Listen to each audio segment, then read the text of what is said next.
Okay, we're just gonna yap. We're gonna yap today. A decent amount of movies coming out.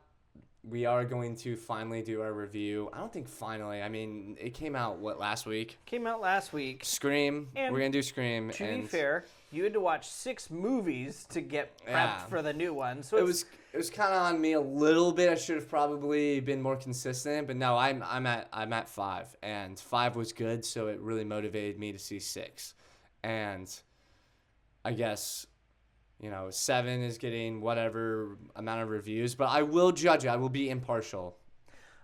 I will let you know that I'm not like a diehard fan of the series, so it's like my opinion is like very low when it comes to this type of stuff. My review is impartial because I do love the series so much. It's like with Mission Impossible. Yeah. I have so much love for the series. If you screw it up, I'm gonna let you know. It's just we tore Mission Impossible to shreds, we loved all the other ones so much, and that's why is because the other ones were so amazing. And so when you look at 5 and how good 5 is, and you look at 1 and how good 1 is, and we'll get into this more with the review, the sequels have to live up to the best of the best from what came before. We'll see what happens. I mean, they made a lot of money, so the most money they quadrupled of any film in the franchise. $97.3 million in the opening weekend. That's crazy. It's insane. Isn't that? It's double what 5 made. And I'm wondering, I want to see the numbers of what Wuthering Heights made. I do want to see, because there's some private conversation that happened with us off camera. Brett goes, it's going to be a top 5 grossing film of top 10 grossing film of the year. Oh my gosh. And I said, no, it's not. So now, if Scream can surpass it before leaving theaters and bump it down already, this just increases the validity of my argument. That's right, Scream, do it. Knock it down. Tear it down. No. Move it out of the ranks. You know what I also didn't know? I didn't know there was 4 other movies of Wuthering Heights. At least 4. It's like Dracula. It's been done and done and done and done. Tom Hardy was in one of them. Yes, he was. And he was actually got good reviews. I want to go see that one more than the Margot Robbie one. Tell you what. And Jacob Elordi. Strong deal. We'll go back and we'll rent the Tom Hardy Wuthering Heights and we'll review that one retrospectively. Got like an 84% Rotten Tomatoes. I was like, I'm in. All right. No, but the main thing that anything that kind of superhero comes out, I definitely want to talk, especially with the DCU, because Marvel has not really been coming out with a decent amount of content. I did watch Wonder Man a little bit. I've watched the first 6 episodes. Nothing spectacular. I mean, it is a very down to earth. You can tell with the approach they're taking. 30-minute episodes. It's a great watch. Okay, it's short episodes. Yeah, short episodes. Very more like ground level. I liked Wonder Man as a character, actor trying to get into the industry, but he also has superpowers. It's very interesting, I have to say. This is completely different. Green Lantern, first trailer came out. We've been talking about sort of the DCU. We've had our arguments about Marvel and everything. I'm a huge Marvel guy, and I just do have not necessarily doubts about the DCU, but they're starting to run out. I really do. They're starting to run out because when I look at Green Lantern and I saw this trailer, I am excited for it. I do think that I love the True Detective feel about it. The only thing that my biggest question to you is, are you going to be worried about the pacing of the show? And if it is slow and it looks like it's, they're very detective in a small town, high school vibes, like I don't know what the plot of it yet is. I couldn't really pick that out from the trailer, but are you worried that it's going to be the pacing of the movie is going to be too slow, and are you worried about that it's going to be like too ground level for a Green Lantern movie or a Green Lantern show? I don't think so. I'm going to bring up Ryan Reynolds' Green Lantern movie. They tried to immediately rush him into the Green Lantern universe and make everything on a universe scale with him immediately. That's immediately what I thought. I said, yeah. Now, there were other huge problems with that movie that wasn't the only problem, but it was one of the bigger problems, is they took him from being Hal Jordan into immediately, you're a Green Lantern of the Green Lantern Corps of the entire universe, and now you're protector of Earth. And nice voice there. No, It's good. It's my fake DC voice. Full superhero there. Yeah. I was like, okay. Keep some stuff in the bag just for the right times. But I think that we've lost some of our hero introductions. Yeah. I mean, wow, that's a good, yeah. Iron Man was so great. Captain America was great. Thor was great because they're introductions to the characters. And if you go back and you watch those, Thor fought a guy in the desert of New Mexico. Captain America was in World War II. Iron Man fought a guy in a cave. These were not super otherworldly kind of things that they needed to take down, but they were still great stories because you got to know who the characters were, their pasts, how they became who they are, and got to watch them sort of become those characters. And I think that for the longest time, some of our biggest complaints with DC is that they immediately want to jump to where Marvel is now. Oh my gosh, we've got to do a Justice League movie, so quick, don't worry about the origin stories. Don't worry about the introductions. Just immediately have Superman, Batman, Wonder Woman, everybody, and then let's throw them together in a team-up movie, so that way we can be where Marvel is. This show is a good representation of, I don't care. We haven't gotten a good Green Lantern live action, period. Ryan Reynolds was not good. And nothing before that has even been done live action. It's all been animated. And so they took the time to say, we're doing a proper introduction. And if that's all the first season is just, hey, here's who Hal Jordan is. Here's how he became Green Lantern.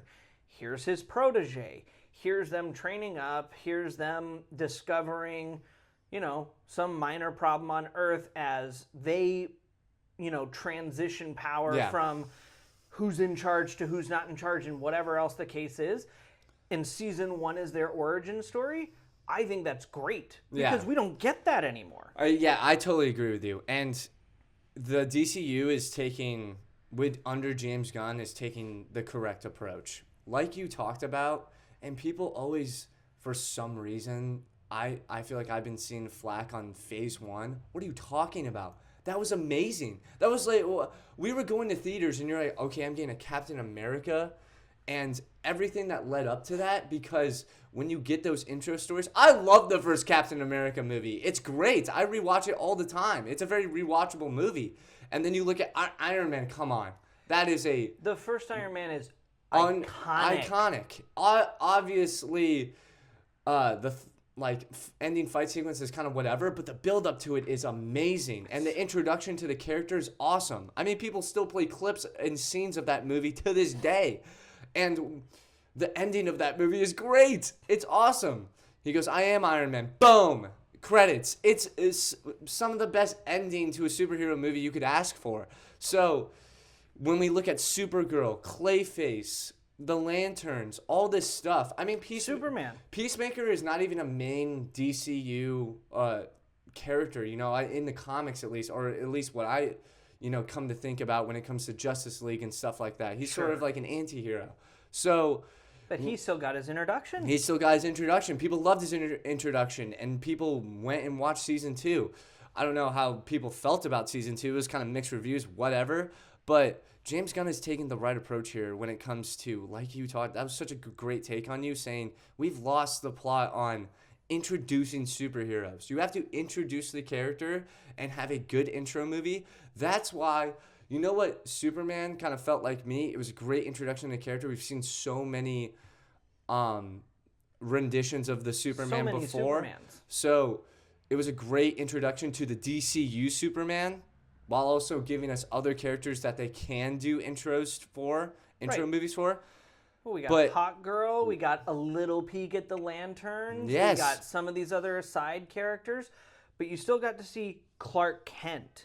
Yeah. You still got to see the family farm. You still got to see Lois Lane, Daily Planet, all these things. You got to see some of the core chess pieces for Superman, along with what they're building in the new DCU. And then, what I got kind of from, remember when Civil War came out, and then they introduced Spider-Man? Mm-hmm, yep. And everybody was hyped about it. Of course, I was hyped about it. And then, it was a splash success, but they already planned on making an intro movie for Spider-Man in the MCU.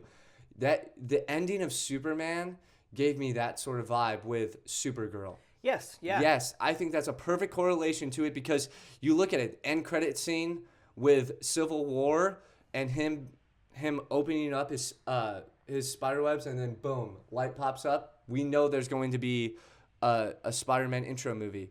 Now you look at this, Supergirl's in the end of Superman, and now we're going to get an intro for Supergirl. And it seems like we're going to get more backstory on Krypton and everything in Supergirl, which makes me more excited for almost makes me more excited for Supergirl than I did for Superman because I'm getting content that I haven't gotten before. Right. I was actually going to mirror that thought because this should be the more emotionally brutal movie. Yeah.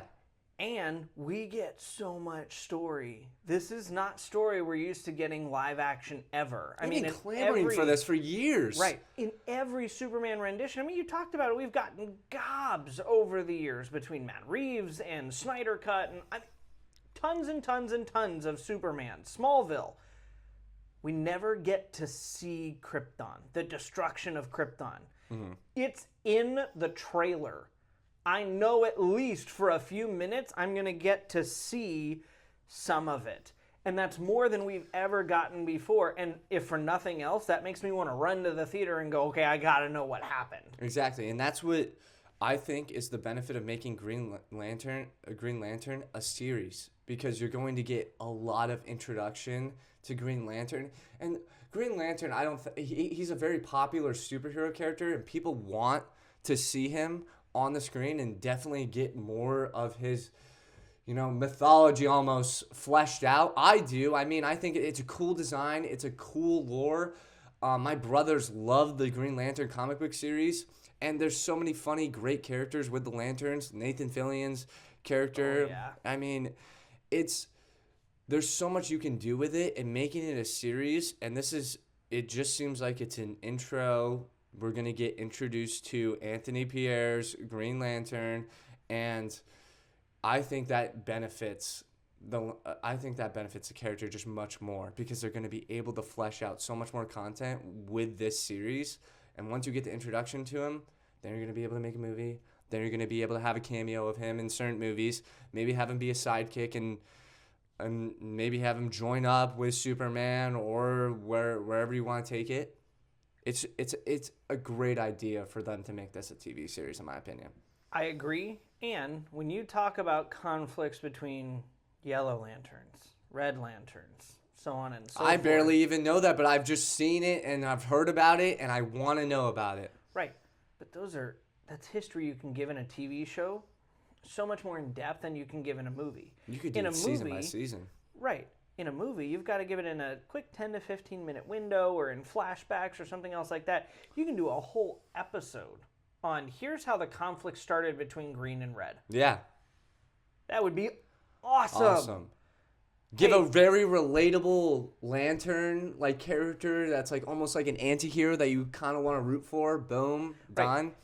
You can go back and you can do a whole episode on how young Hal Jordan became a Lantern. 45 minutes of just Hal Jordan.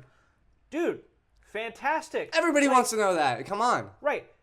There's so much good that could potentially benefit this by being a TV show rather than a movie. So I like that certain projects they're going, hey, Batman, movie. Wonder Woman, because we're going to take her all the way back to the island of the Amazonians, TV show. Yeah. It's going to be brutal. It's going to be Game of Thrones-like TV show. Clayface doesn't need himself a TV show, so we're going to put him back in the movie category. Yeah. Lanterns, so much story to tell, so let's bring them back to the TV show. Even the mix of streaming and use of streaming and movie, it's perfect. Because you're gaining a whole entire fan base. And if people fall in love with the Lantern series and then they see, oh my God, Green Lantern's in this movie, I gotta go see that. And then it puts their butts in the theaters. It's a good mix and blend. You know people are gonna go see Supergirl. Oh yeah. You know people are gonna go see that movie. You know people are gonna get up and go see Superman. Yes, they did spend a lot of money, but they had to. They had to spend a lot of money on Superman. Who doesn't want to? For Supergirl, it seems like they're kind of taking a different approach, and they're like, listen, we're gonna let the product speak for itself. They have done a lot of marketing. I don't think they've done as much as Superman, though. No, not nearly. And I think it's going to do so well because people have been clamoring for Supergirl a lot. And I think this series, Green Lantern series, is going to do great because Nathan Fillion was a great introduction from Superman. So having all this team up of the Lanterns and maybe getting a ton of more lore fleshed out a little bit, I think it's going to be a good series. And I do like the True Detective vibe. True Detective is one of my favorite. Season 1, obviously, is, I think, one of the best seasons of television, period.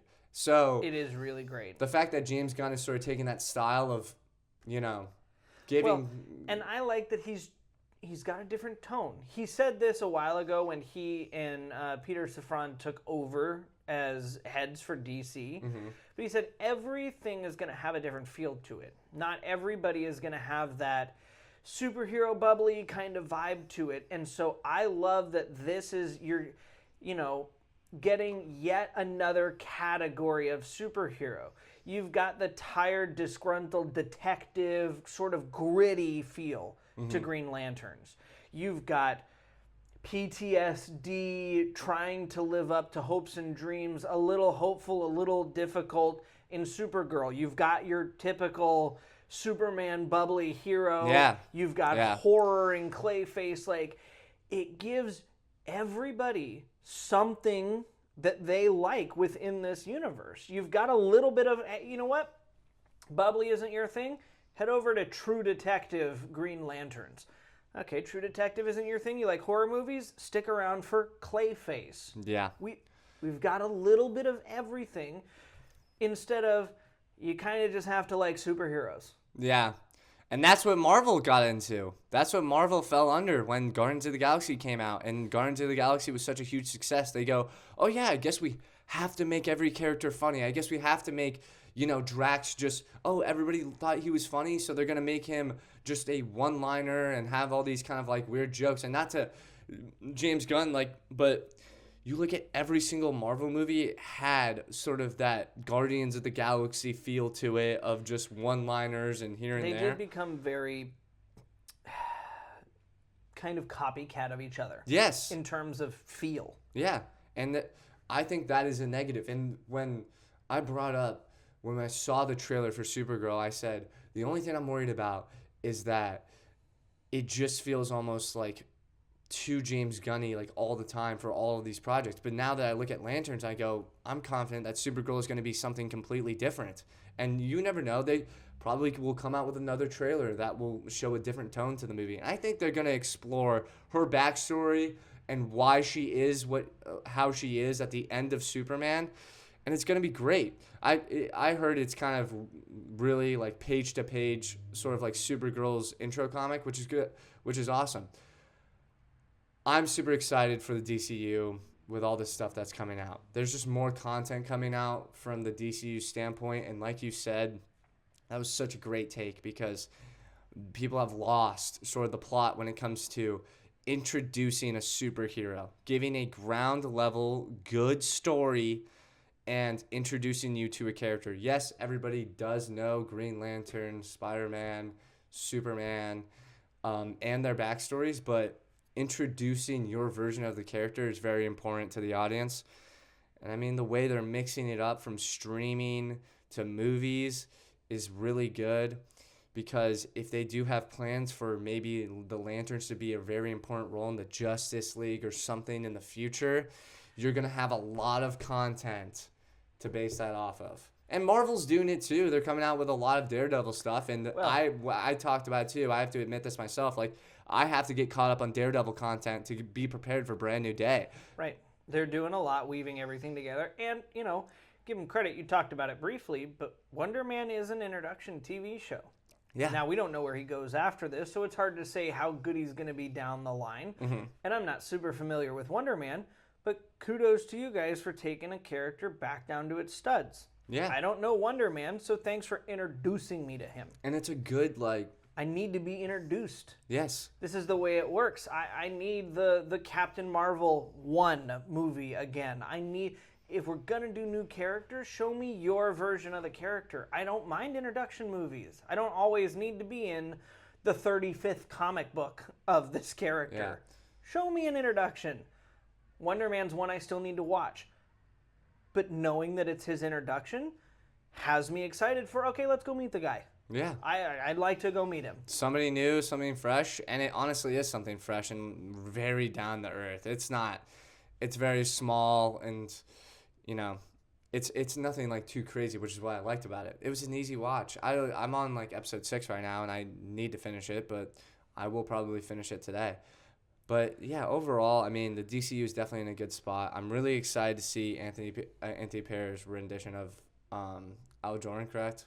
Hal Jordan. Hal Jordan. Yeah. I'm really excited to see him as a Lantern, and I'm not familiar with him, so I was kind of, this is going to be my introduction to his work. I really do think after the trailer, it gave me a lot of confidence that he's going to kill it.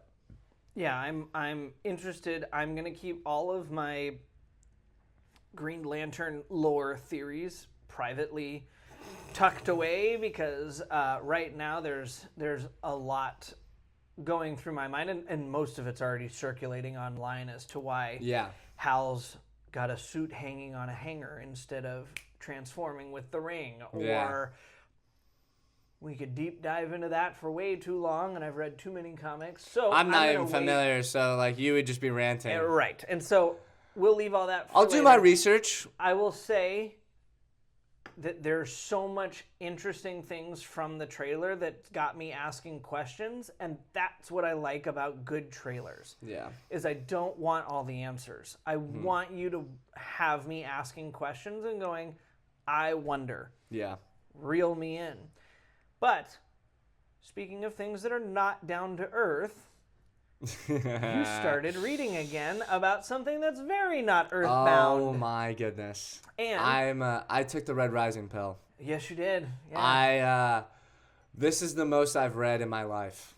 I'm being completely honest. I've read 300 pages in the span of like 3 days. And I want full credit because when he started reading... He came up to me and he goes, you know what, listen, I really should start reading, but like, I don't know what to read. What should I read? And so I listed off a series of books for you to read. I really wasn't listening to you. I know you weren't listening. I know you weren't listening. And I gave you a Viking series, a fantasy series, but I said, if you really want to start off with the best books I've ever read, you'll read Red Rising. And you said, I don't know, what are those books about? And I said, it's basically a space Game of Thrones, Hunger Games rock opera. And you said, I don't know, how long is it? And I said, well, it's like almost 400 pages. And you said, gross, too long. No. And then you went and got Project Hail Mary. I started with Percy being a wallflower. And Project Hail Mary is... It's like 476 pages long. So it took me 4 months too. Right. Because I took a break. So you went and started with a longer book, okay. But then eventually you came back around to Red Rising, and it is now the best book you've ever read. You're welcome. This is the greatest piece of literature ever written in the history of anything. How easy it is to read this book, let me just tell you, and how locked in you get to the universe and the world building. Pierce Brown is easily, for me at least, and I know I haven't read a lot, but my God, the pacing is such a benefit for me. I described it to you as the TikTok version of reading because I'm not kidding you, you are reading sort of an event that is happening or a planning that is happening. And the next paragraph is 4 days later. It's great. You think, but you think that, oh my God, that's a negative because I'm not getting, all the details and everything. It's a book. What are you talking about? No, it's amazing because you get character development. And my God, you will cry reading this book. It is so sad, but it's the world building of it, the characters. Darrow is the main protagonist, is one of my favorite characters in fiction, period. It's one of the greatest experiences I've had reading a story or watching a story or anything. Put it all together, anime, whatever it is amazing. And when I sent you a reel, I was probably like 120 pages in, and I was sort of getting into the good parts of the story, and you said just wait till page 150 and then I'll start reading. And after page 150 I started sending you text voice memos of everything. And you could just feel my voice just sort of like feeling the story and the weight of the story and what was happening. I kind of didn't believe it. Well, it was so funny to me because you said text me after page 30. Yeah. After page 30, I was in tears. In tears. He literally sent me a voice memo and said, okay, so I just finished crying. I'm trying not to spoil anything. We will do a spoiler and like book review and everything because for sure it'll be interesting because I will have the book and it's so funny. I am when his book is so annotated.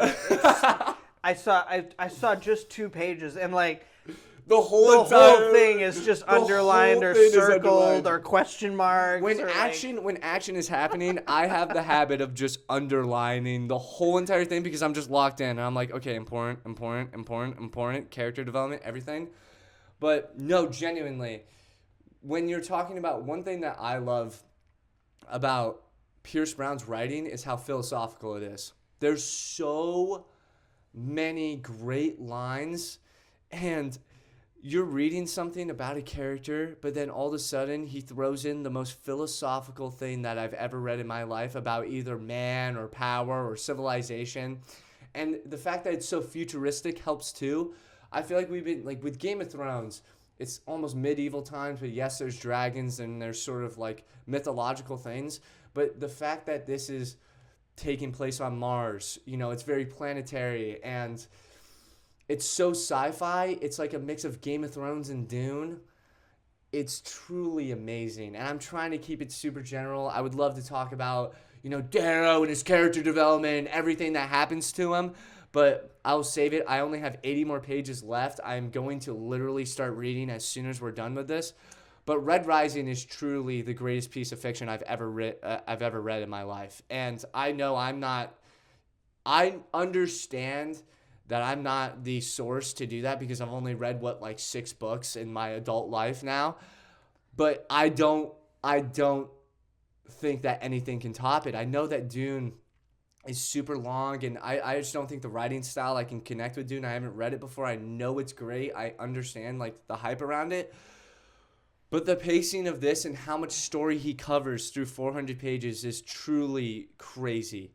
And not only that, the build up to where we get from 150 is the cutoff. If you're reading the book now and by the time you're listening to this, when you get to 150, the story completely changes from 150 on.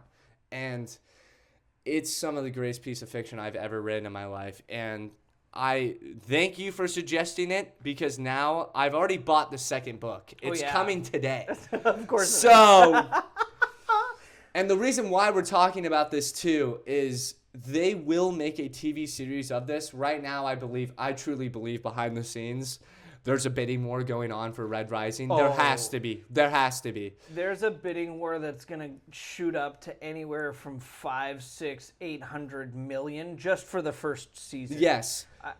Because let me tell you this. Barnes & Noble doesn't have the book in stock. They don't have the books. In Stamford. Yes. In the city. I checked in Bridgeport. They don't have it. I checked 75 miles outside of where we are here.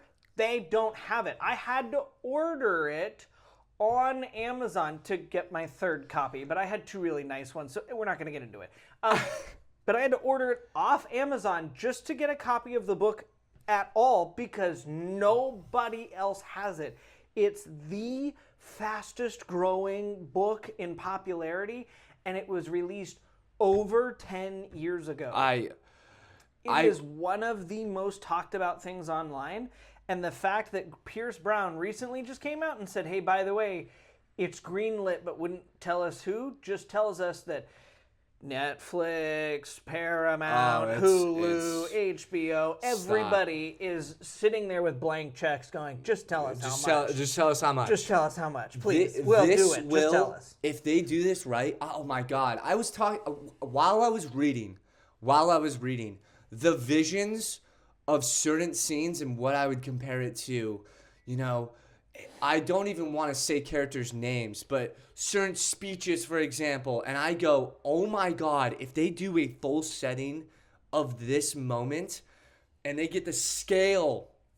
You thought Dune was the scale of Dune Part 2, and you haven't seen the movie yet, is unreal. It's unreal. I just have to say, Denis Villeneuve deserves all of his flowers because you truly do feel the planetary.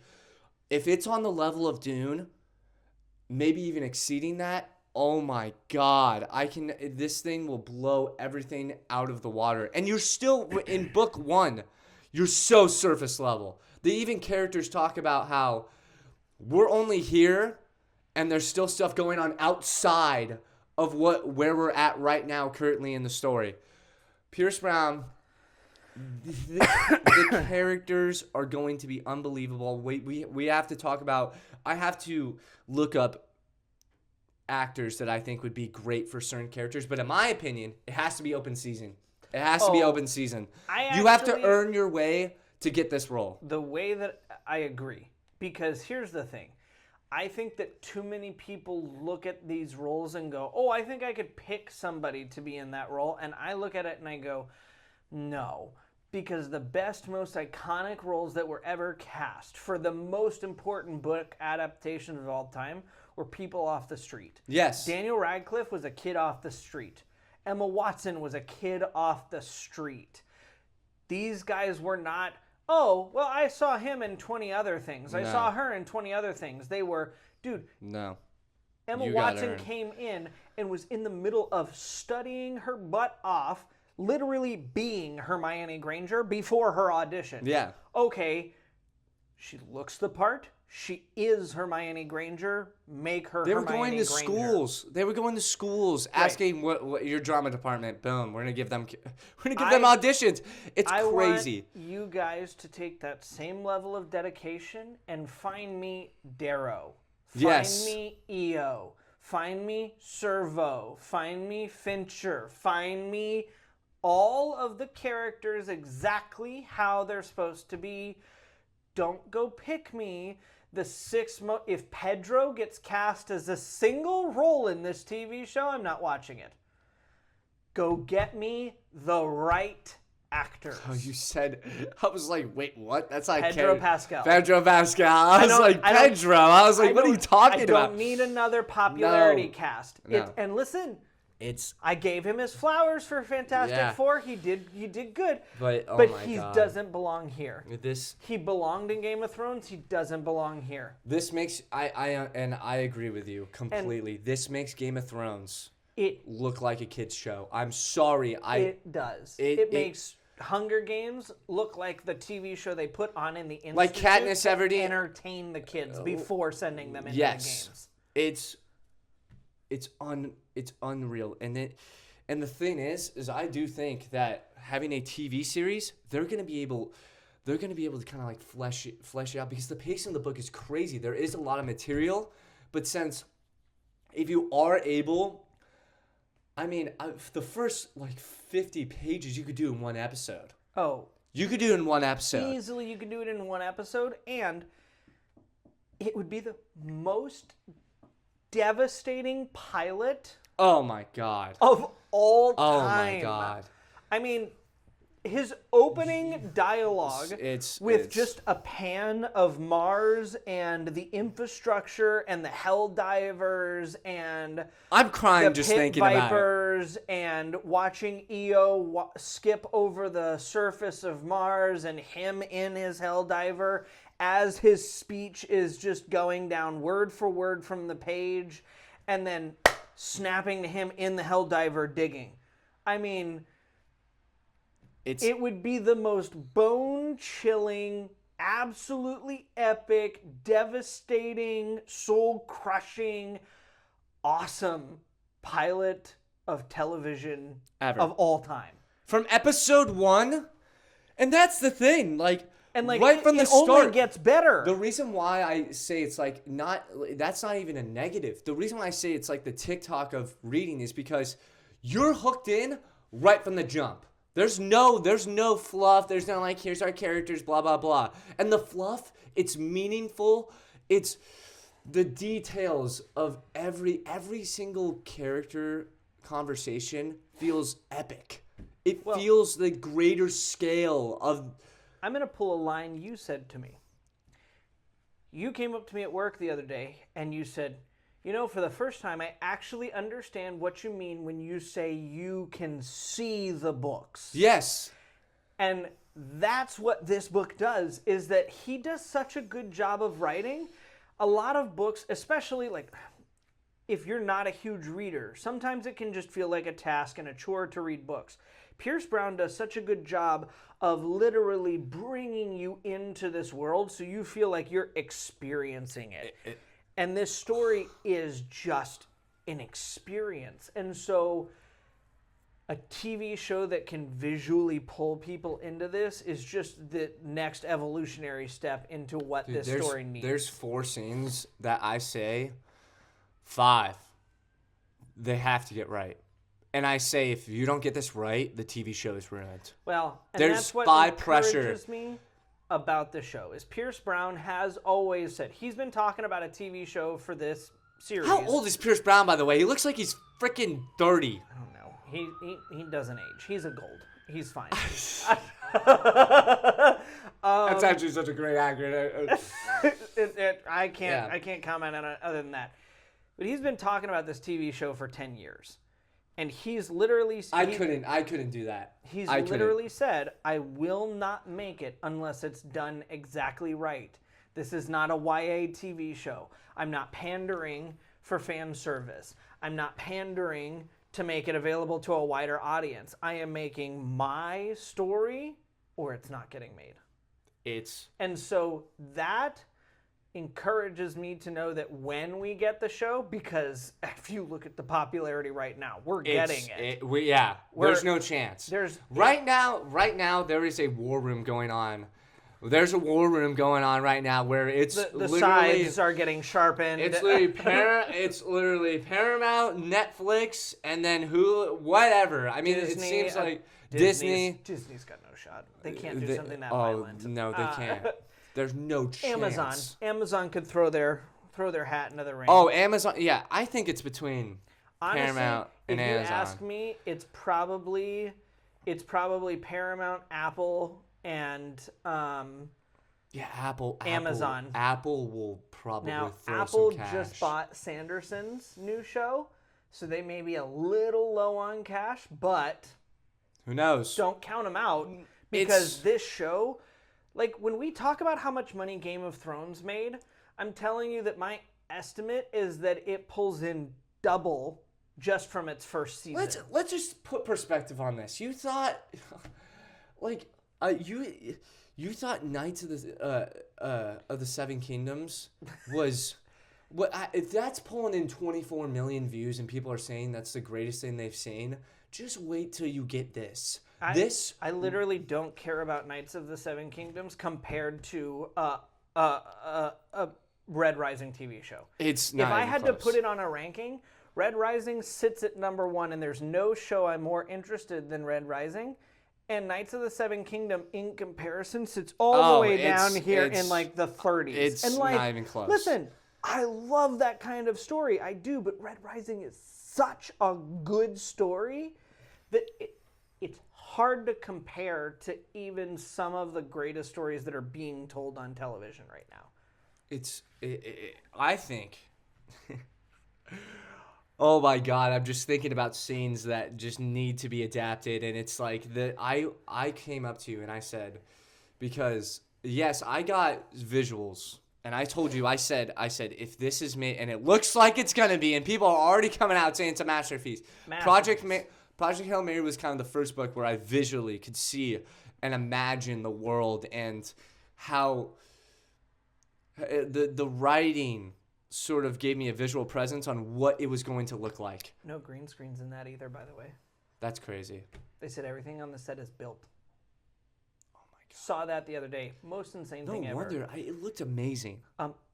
It looked crazy. I'm so excited. I'm gonna be coming out with the short being like me saying that it's the greatest. It's gonna be the most underrated thing of all time. But yes. Red, like we will conclude this because we wanted to be kind of the first people to talk about this before it came out. We're definitely at least a year out. A year out, if not longer. But it doesn't matter though because I have to talk about this book. Because it is some of the greatest piece of fiction ever, and I do think it's going to ruin other pieces of fiction for me, but who cares? I'm not kidding you. It probably will. The way people, and you're not a big anime fan, but this is the most overhyped thing that people have said. They said, oh yeah, if you watch Attack on Titan, it will ruin your experiences with other animes. I'm like, no, stop. But like, Attack on Titan is great. It's like some of the greatest piece of fiction ever, but let's relax on that take. But that's the take that I'm giving for Red Rising. I'm not kidding you. I've never been more locked in. I sat, instead of watching, I'm not kidding you, I would rather read Red Rising than watch a TV show. 100%. And that's how good it is. It is going to be... I think if they do it right, and Pierce Brown is right there, just being like... This is not going to be where they didn't finish the series. The series will be finished by the end of this year, right? We mean the book series? Yeah, the book series. So he... Planning? He came out in an interview and he basically said, I'm not going to give a date because a date gives people expectations, and if I don't meet it, then it's a letdown, and if I do give a date, then et cetera, et cetera. He basically, author. Yeah, he pandered around not giving a date. You could tell in his writing. Which was the smart thing for him to do, but what it means is that usually when we get an answer like that, it means it's not this year. So it's probably next year. But that doesn't matter for the TV show. But it doesn't matter for the TV show because we're not getting through 7 books worth of Red Rising. There's no chance. This is, if he takes 3 seasons for the first 3 books, I would be surprised. I would be surprised too. I wouldn't even fault him for taking 4 or 5 seasons for the first 3 books. I think 5. And then 4 or 5 seasons for the last couple. Red God, which is the name of the 7th book, is rumored at being somewhere between 700 and 950 pages long. So we could be talking about 12 to 14 seasons. Are you kidding me? No, it's supposed to be massive. I'll read that in like a month. And he also warned people to be emotionally prepared. So I've already cried twice. I'm crying like thinking about the beginning of the book again. Yep, anyway. When we do the book review, it's gonna be heartbreaking. Like I cannot wait to flip through and read his literature. Dude, some of his because the thing is, insane. and we'll leave it at this, okay? You can tell he was not only like a historian but loved history because of the way he references history. You could tell that he loved. You could tell that he loved human behavior and how humans work and how humans interact when you read this series. You can tell he loves philosophy. I mean, the amount of quotes. I was writing lessons that I've learned every chapter. It's that good. It's unbelievable. And a lot of it, I would say it's a very like masculine book, but at the same time, it's so philosophical that anybody can read it. It relates to every single person in the world. And it's truly amazing. It's some of the best character work I've ever seen. Every single conversation in the book seems so epic. It's so easy to process. If I can process it, you can process it. All right, let me just tell you that. Okay, if I can read 300 pages in 3 days, you can read the whole book in 1 day. All right, that is And this is a book where you start to read it, you will not be able to put it down. I understand when you told me, you said, I read the whole book in one night. And I said, bull crap, get the hell out of here. What are you talking about? Yeah. I went, bought the book, started reading it. I was 80 pages in. Within like 3 hours, I said, Gavin, I respect you. You are a much faster reader than me. Let's be all clear here. All of these are his except for that one and that one. I understand. You said you read the series, what, in like a week? I read like 3 days. I read the first trilogy in 3 days because I met. So I believe that. I met him at Comic-Con, and I just bought the first book because when you First meet of all, authors at Comic-Con, you go, "Oh, I don't really know about your book, sir, so I'll take the first one because like you're just at Comic-Con, so like how good of an author can you be?" I would have to motivate myself to talk to Pierce Brown because he's for me like a god. I would be like, listen, you do not know how much like you mean to me. Like I got into reading because of you. I would be stuttering the whole time. You've seen how he looks, and so he's not like. I mean, dude, he's a normal dude. He's a normal dude, and so he's like a hipster. Like it's like I walked up to him, and it's this hipster-looking dude, and he's like, "Yeah, I wrote a book series. I guess it's kind of cool." And I was like, "Oh, okay, cool. Can you sign it? Because I'm here." And so like he just signed it, and I think was this like 2016, like early stages? When was this? Like 2016, about because I had just graduated high school, so 2015 or 2016. Oh my god, and that's crazy. Like. It's the greatest author of all time. I'm sorry. He is. Like, went up and got to the room that night, and I was like, well, I guess I'll start reading the book, and started reading it. And I was like, wow, this story's good. And then before I knew it... Then you're in tears, and then you're like, wow, this story's great. Sobbing, and... Then you're like, oh my god, this story's so funny. Wait, what? Yes. Finished the book, and I walked downstairs the next day, and... almost ran him over at his booth and was like, "Do you have the others?" Yes. And he was Are you finished writing the series? Like, right. And he was like, "The other what?" And I was like, the inside says they're sequels. And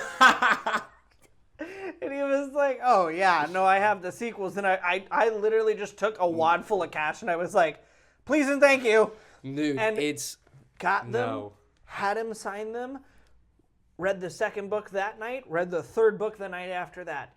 And I'll confirm it for you, after reading that trilogy, I've read other sci-fi books since then. They're fine.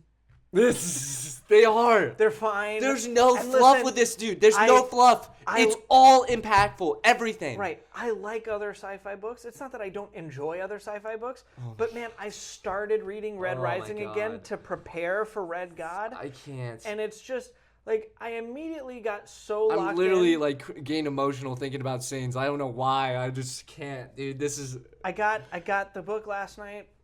And I went, I'm not going to read it. And then I started, and I would have lived in peace, but my enemies brought me war. Oh, my God. And before I knew it, I'd read the entire first chapter, and I was like, you have to stop or you're going to be up all night. And, like, had to put the book down and, like, go to bed because it's that good. And I know the story.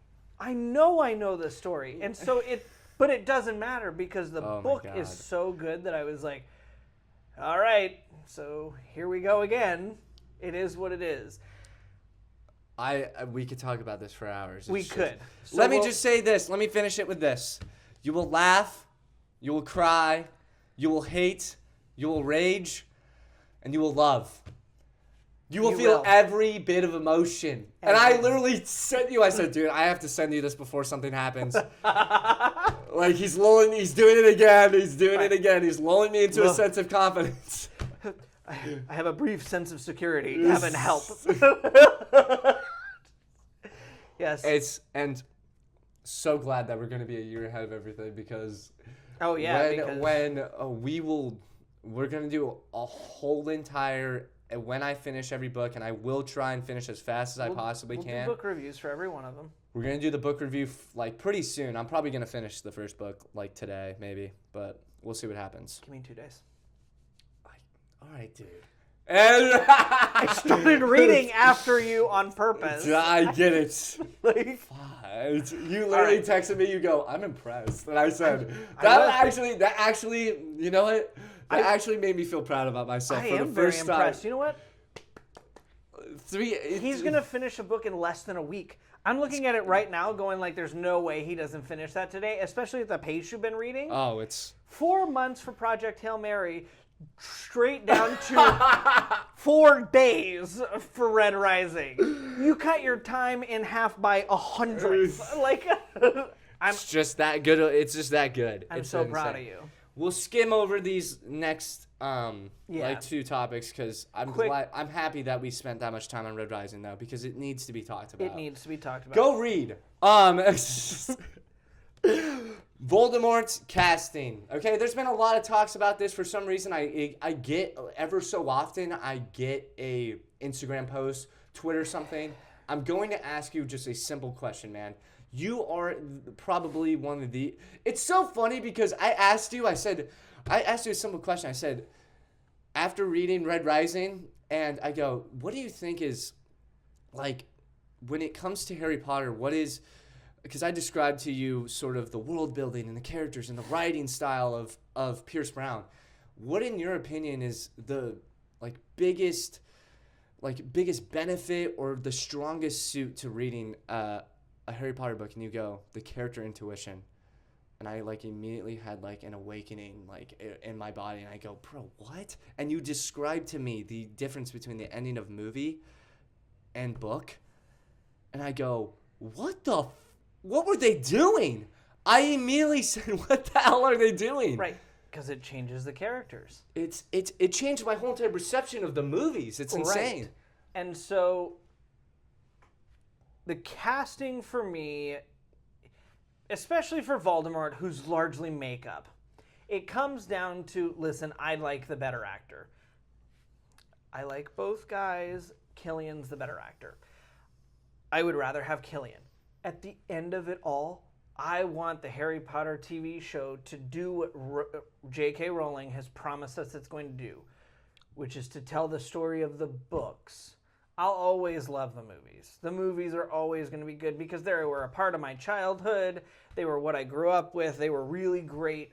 But they left off major characters. They left off Percy Weasley's entire story. Yeah. They changed the end of movies. They changed so much from the books that this TV show has a once-in-a-lifetime opportunity. Season 1 is confirmed an 8-hour runtime for just the Philosopher's Stone. It's really hard to screw up a 324-page book with 8 hours of film. That's crazy. You would have to work really, really, really, really, really hard with a $250 million budget to screw up.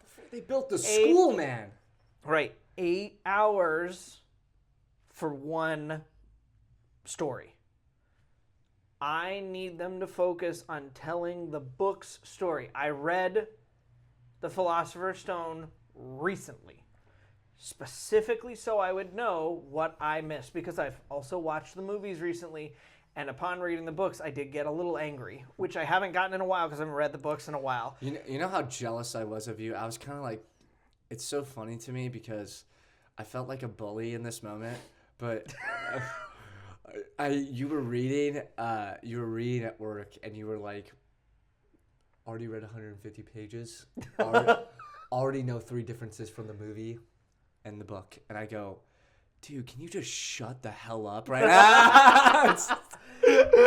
But genuinely though, now that me and you had one conversation about it, and I go, holy crap, that is completely different than anything that they did. And I just wonder, I want to be in the room and be like, what were you guys doing? Right, because it's it makes such a big difference. In the book, Hermione, when they sign up for the Order of the Phoenix, do you remember the Order of the Phoenix? Where they go to train? Yeah. So the piece of paper that they sign is cursed parchment. The quill that they sign with is magic, so it's binding. So that anybody that breaks the agreement to tell about the Order of the Phoenix becomes permanently disfigured. Hermione Granger did those enchantments, which is why when Cho Chang, even under the truth serum, tells on them and gets them discovered, her face becomes permanently disfigured. Yeah, in the book. I heard that Hermione, even though Emma Stone did a great job and everything, but dude, in the movies, she's great, and she's a great movie character, and I love Emma Watson, and I love what the movies did, but that is not Hermione Granger. Hermione is diabolical. There it is. I was thinking of the word. You just came up with it. She shrinks Umbridge down and puts her in a glass and shaking her violently around like it. Hermione is diabolical. So that's what she's on another level. So the character, the characters need to be who they are. They need to be detailed. They need to be well fleshed out. And for me, that's the most important thing of the show. Cast who you want. I know you've already cast who you want. Focus on telling the right story. And that's the biggest thing. For me personally, I'm a Peaky Blinders guy, so I would always roll with Killian. And this guy. I don't believe anything that he says. Get out of here, buddy. If they told you to play Voldemort, you're playing Voldemort. Right. Stop it. Killian, you went from the most side characters in Dunkirk with Christopher Nolan to being the main guy in Oppenheimer. You became Thomas Shelby in Peaky Blinders. Cillian Murphy can do anything. This is his do anything. This is your do anything moment. He's the freaking Bone Temple. He's in horror movies. He's in romance movies. He's in. This is the last toe to dip. This is it. Then your career is set. And if you do this right, which is one of the most important characters in the most important series in one of the most important franchises to ever be written, freaking adapted in the history of humankind. Right. People will still be talking about movie Voldemort and TV show Voldemort for 150 years. I don't care. Dude, people are... and let's talk about this. Why are people complaining about, oh my God, it's too soon? What are you talking about? Because people are picky about the fact that it just ended and they want the movies to have lived on longer. They're already classics. They're already classics. B, when they did the first two films, they were under budget. C, the TV show format allows them to do something the TV shows or the movies never had the opportunity to do. Yeah. The movies could never be 5 hours long. Now, the first movie I don't think necessarily needs to be 5 hours long, but the first season being 8 hours long means you get to see the Potters, see the backstory, see all this other stuff that's summarized so quickly in the first book in a longer format, something that the movie could not waste time on doing. And when you get to the fourth and the fifth and the sixth and the seventh book that are 600, 700 pages long, and you really need an hour for every 100 pages, you have it. I can't wait to watch this with you. And it's going to be... I'm very... If you're a Harry Potter fan, why would you not want this? I think it's because they're worried about people screwing it up. And I also share that concern. But because J.K. Rowling is so heavily involved and making sure that every part of the process is done according to her story, and because she still owns full rights to the story, never sold them, I'm not as worried. Because I think if there was something that was really going to screw up her story irreparably, she wouldn't let them do it. I feel you. And no, I'm honestly excited because when watching the movies, I go, wait, what? Why did we not dive into that a little bit? And then the person I was watching with, she goes, read the books. And I go, okay, well, sorry, my bad. I don't know who this is, but I like her already. But no, I think you got to roll with Cillian Murphy, but listen, the other person we're talking about, we didn't even say his name. Paul Bettany is supposed to be like favored as the cast, which I don't hate. It's not a bad cast choice. Some of his people, I was rewatching some like all Age of Ultron and stuff and like Vision stuff. He's done a good job as weird characters. He does. And again, cosmetics. Voldemort is mostly cosmetics. Is that Voldemort's wand? Mm-hmm. That's his wand, right? Mm-hmm. Okay, sweet. Yeah. I was like, fuck. I was like, if I get that wrong, then don't get any ideas. It's not useful. Dude, I also love how like we Harry Potter. It's so funny because Harry Potter. I look like we're the like Harry Potter podcast almost. This is all you. We also have Mortal Kombat up there, and like we have the Iliad and Project Hail Mary, and we've got Thor and Star Wars and Dune. Like we're well versed. I need like a Red Rising like poster. Oh, we'll get some for sure. Yeah, that's amazing. But no, yeah, I would Paul Bettany. Paul Bettany's he could fine. Do it. He could do it. It's not our first choice. Cillian's iconic.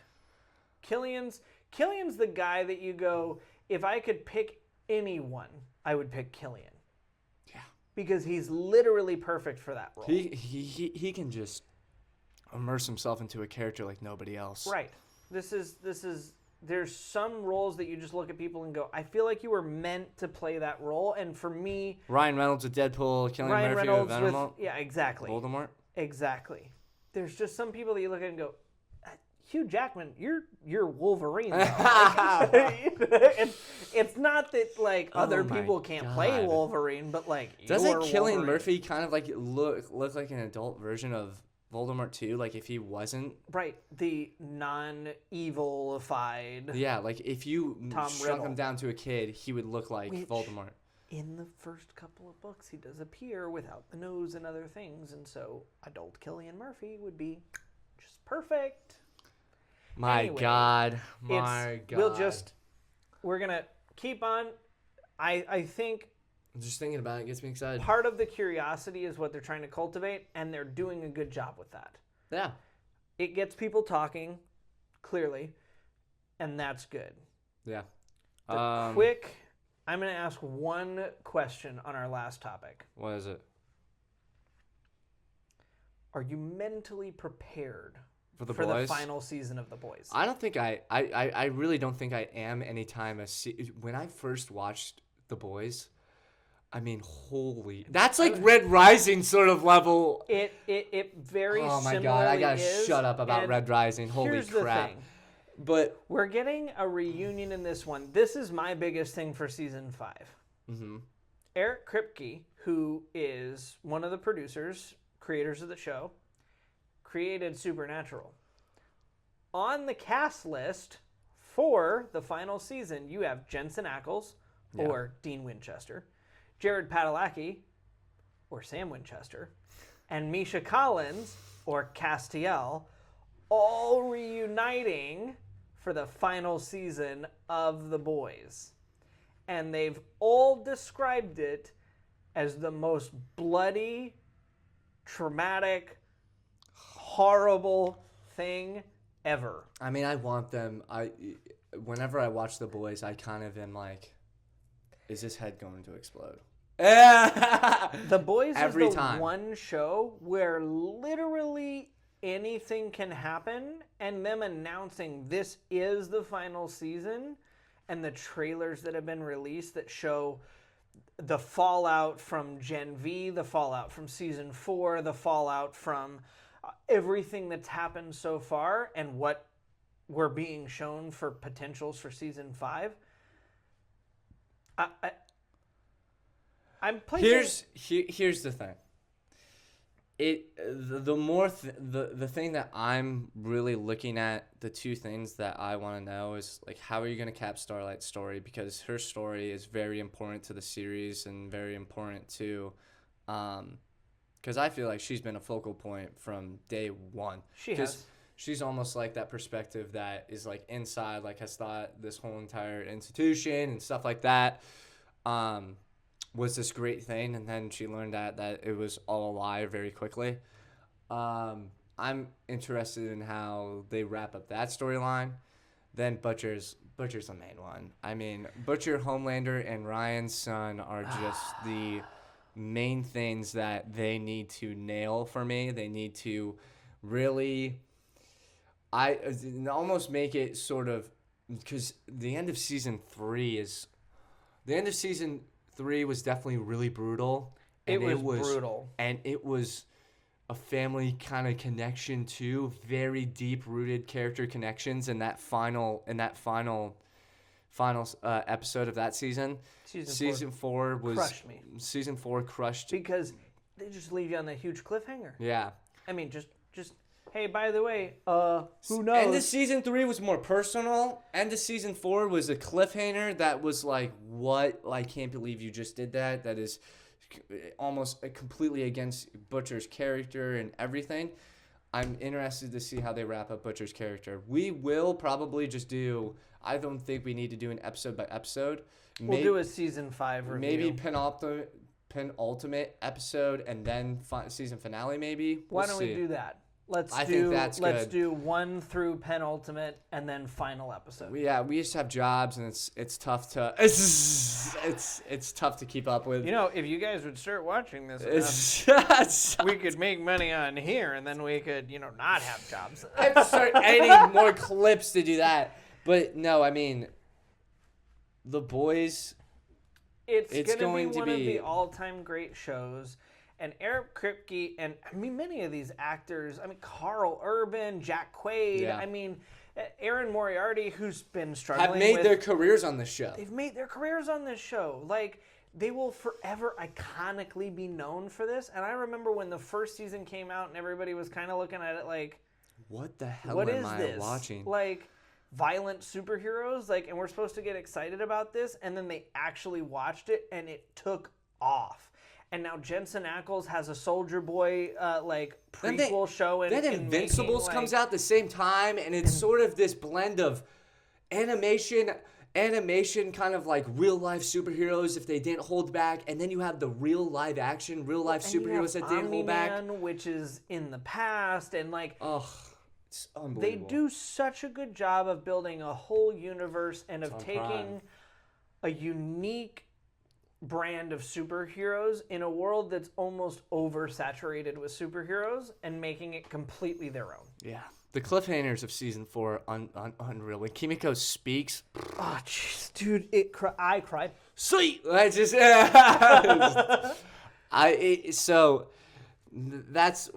love about the show. It's gruesome, but it has a good blend of emotional tones to it. And I wonder if how emotional they're gonna get. Like, I plan on crying the whole Butcher's. I think they're gonna kill Butcher. I think you have to. Well, he's gonna die. He has infectious cancer and all. Yeah, Butcher's gonna die. Butcher's gonna die. I think Starlight's probably gonna die saving Jack Quaid's maybe character. Have sort of like an emotional but funny ride off to the sunset. Right. Soldier Boy is definitely dying, killing Homelander. That's my bet. That's your bet. He kind of sees the light just enough. And I think that A-Train might be our sole hero survivor. Yeah. I think that's my way too early initial gut instinct bet. Maybe Kimiko, because she's got that healing ability. Oh, no, wait! She doesn't. Crap! Let me come back to Kimiko at some other episode. They're going to kill her, then I'm going to cry. I love Kimiko so much. There's so many ways they could go with this, which is why the cliffhanger of season 4 was so great. Some of them are pretty obvious. Butcher's going to die. Homelander, I just wonder what ending monologue they're going to give him. You know what I mean? I wonder if it's going to be... I wonder if they give us a bad ending, too. Because, The Boys would be exactly the type of show to let Homelander live and rule. Oh, that would be... That's exactly the show that I'm one of some of my favorite pieces of content are when the villain wins. It's not bad. It's not a bad approach there. What if he wins? Gives like. What if he wins and keeps Butcher alive at the sake of servitude? Oh my God, that is like the most brutal ending of them all. It would be the most brutal ending. And then you have Ryan. What if he kills Ryan? Oh my God. All right. It's too deep of a rabbit hole. We both have to work later. No, but this The Boys season 5 is primed to be epic. Until we get Red Rising, this is the most epic show on television. Yeah. Maybe that and like Game of Thrones just because people like it. Right. But it's unique. It's its own. It is not afraid to tell the story it wants to tell. I enjoy every second of it, and they've done a fantastic job. Yeah, I mean, it's what it's kind of like an experiment on what everybody's been asking for like realistic superheroes. Everyone's like, I'm sick of this. They always live. They never die. I hate that stuff. Well, guess what? Oh, they die. This was the most realistic you are going to get. Nobody's ever going to top this in terms of like realistic superpowers, realistic deaths. I mean, it's a little over the board sometimes, but in terms of like being a realistic version of superheroes having they're not just ruling over kind of like humanity and having an important role in society. It's probably the best we're gonna get. I don't think it's gonna be topped by anything. It'd be tough. It'd be tough. I don't know. There's nothing really. Like DCU and Marvel are never really gonna make something like They're this. not gonna do stuff like that now. It's impossible. Maybe DC if they did. DC could do something. I'm pretty sure there's a comic book out right now that's like. They've got some characters. They have some things they could work with. Yes. We won't dive too deep into that, but it'd be interesting. No, but this was a good rant session. I'm excited for the future of the DCU. I'm excited to finish Red Rising, the first book, and then see if there's like a TV series coming out. They already announced that it's going to be greenlit, but like it will be probably out next year. We just talked about mainly like futuristic stuff like Harry Potter and everything. So, no, exciting stuff for the future. But mainly, superhero stuff for the summer is going to be lit. So Cheers to the future. Cheers to the future.